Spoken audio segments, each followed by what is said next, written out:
Hey, it's Coach with Tactical Hyve. Today, I'm going to go over the height of your red dot.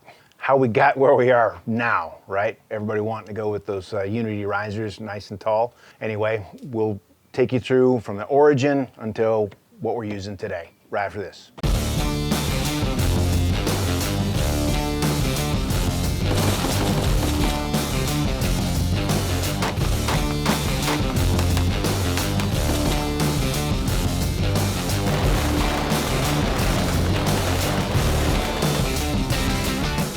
Hey, this video is brought to you today by CCW Safe. If you carry a gun or are planning on using a gun for self-protection, then you're going to need legal protection for that fight that's going to come after the fight. So CCW Safe will send you out an expert and they'll do investigations if necessary. Good quality company. So check them out in the description below. Might be the best thing you do today. All right, so let's talk about red dots. Now, when I first started my career, there was no red dots. No, they weren't in common use anywhere. But as we moved on, we went away from those iron sights, which, you know, in order to get a good accurate shot with iron sights, you have to, consciously pull your vision back to that front sight, get front sight focus, get you a nice shot. Well, under stress, you don't want to do that. Chances are you're going to be focused on the threat. And what a red dot does is it allows you to get that good shot while you're focused on the threat. It gives you that pinpoint accuracy, the pinpoint to put on your threat, and that's about where the bullet's going to go. The first red dot sight that I was issued was actually one that looked a lot like this. It's your aim point, was this 5,000? Yeah, there's aim point 5,000. And we just mounted it up on top of the carrying handle. Now what that gave you was, your head was up, you brought it up, you can look through, see your red dot. If something was wrong with that, because early on, we didn't trust the damn things because it was new technology. It had a battery and it was made of glass.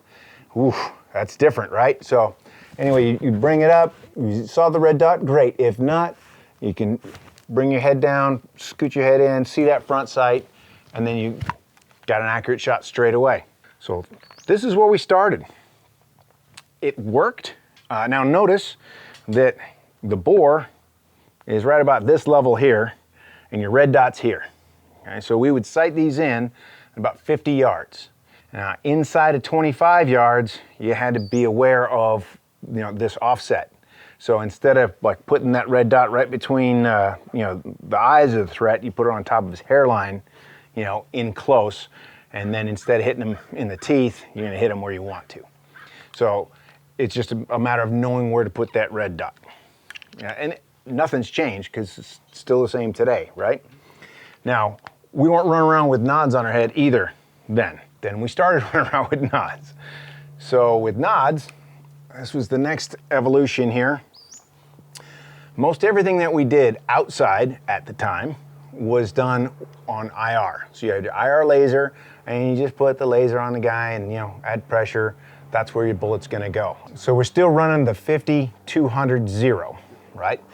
But outside on IR, once you got inside, you just looked under your nods and you want white light, because we figured that inside it's faster, white light and red dot. And that's gonna help you. So up close, that's probably what you're gonna have to deal with. Now during the day, you were using your red dot anyway, because we had no visible laser on here anyhow. Again, you just remember where you got to push that dot at close range so that your bullet's going to hit where you want it to. All right, it's about the same. Now this one here is what we call lower third co-witness. So I have my iron sights they're still there and they're visible inside of this, right? So what it shows, the sights line up at about 1/3 of the window that this creates in here. What that allows you to do is bring your head up a little bit so you don't actually have to look through here. You can see through and see your red dot, and it's faster that way. And again, still not trusting these 100% yet. You had your iron sights were right there. And honestly, they didn't get in the way. There's no distraction to it really. later on, if you've got a powered optic and you've got a fixed front sight, you get this weird shadow of the front sight moving around. So we moved to folding sights at that point. Okay.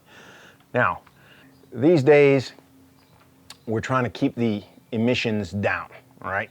So you don't want to be emitting your laser because everybody can see, everybody's got night vision now, right? All the bad guys do. So when you're outside, you want to be using your red dot and you want it to line up with your nods. Well, having it too low, it's hard to get that good, position, right? So you want your head up and you bring the sight up and you look through your nods and you see your red dot, and then you can do it without emitting any lasers, which are basically pointing back to you when you see them. Afghanistan and Iraq, when I was there, they couldn't see them, so we were just all over the place, blasting lasers. So now guys are running around, they want that height, so they have this riser that'll bring you up to 1.93 or whatever. I don't get hung up on those exact numbers on over the bore height. Everybody's face is a little bit different, so it doesn't really matter. Get some big lurch guy, with a big long chin. He's gonna be, holding his head a little bit different than, some midget, right? So everybody's got their own little, thing going on. So don't get caught up on those numbers. Try a few, see what works for you. Now, using just a riser, you're going to, why would you want to do that, right? Well, if you have a gun set up and you want it to be as light as possible, and all you're going to have on that sucker is that riser and your red dot, that's going to make a nice light gun. I think you're missing a little capability there. Now, we started running these towards the end of my career. We went with the ACOG, and then you have this miniature red dot sight tacked on top of it. What we found with that is, well, it lines up with your nods, but see, nobody ever really did that, okay? Nobody, we were still running around white lights and, everything we wanted, right? But here, that puts it about in the same spot as it would otherwise, right? So this was actually, ahead of its time. We didn't use it with the nods, but your head was nice and high, and you just brought you brought it up here instead of having to squish your head down, right? So now, if I'm up close, I put the red dot on, I take my shot. If I'm farther off, chances are I've got a little more time, and I may be wondering, hey, what's that guy got in his hands? I can roll my head down and actually see what he's got in his hands, and if he's a threat, I can address him. So this worked. Well, it worked for me. And nowadays, the ACOG, for what it is, it's still really good. It's still a good piece of kit. The eye relief's kind of short, but the glass clarity and the field of view are awesome. So it's still good, even after, I don't know how many years this has been in the system. Coming up on 30, around there. Still a good piece of kit. Now, companies, let's see, this one's a Vortex. But this is now a 5X.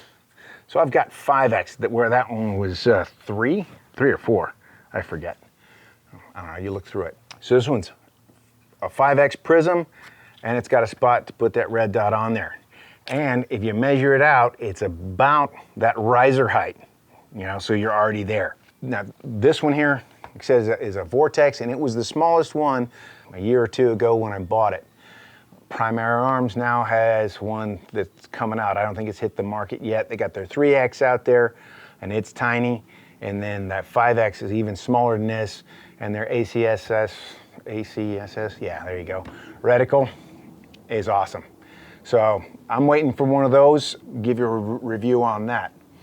But this is not that much heavier. There's a little bit of, a little more there, but I think the capability of being able to reach out and actually see what the hell you're doing, what the thread is, it outweighs the little extra weight that you're gonna put on there. So one thing with this is I like putting backup iron sights on everything, but they're not gonna work with this because this riser's now, it's too tall, okay? We're over the top. So you have to have some sort of quick release so you can get this off of here and then flip up your irons. If you want to run irons. These days, optics have gotten better and better and better and more reliable. So honestly, it's up to you whether you want to run them or not. I'm going to, just because, you know, I've got that history of not trusting them. But hey, you do you. All right, guys, so that's where we are at red dots these days. The height, it's going to be up to you what you want to do with it. You know, I don't own anything that's absolute co-witness because I don't like squishing my head down there. I like having a little bit, you know, I want to bring the sights up to my eyes. And I know that red dot's going to be higher than the bore. So keep that in mind, and whatever you decide to work with, train with it. Because if you don't train with it, you're not going to be at your best, right? So anyway, guys, if you like this content, like, subscribe, leave me some comments.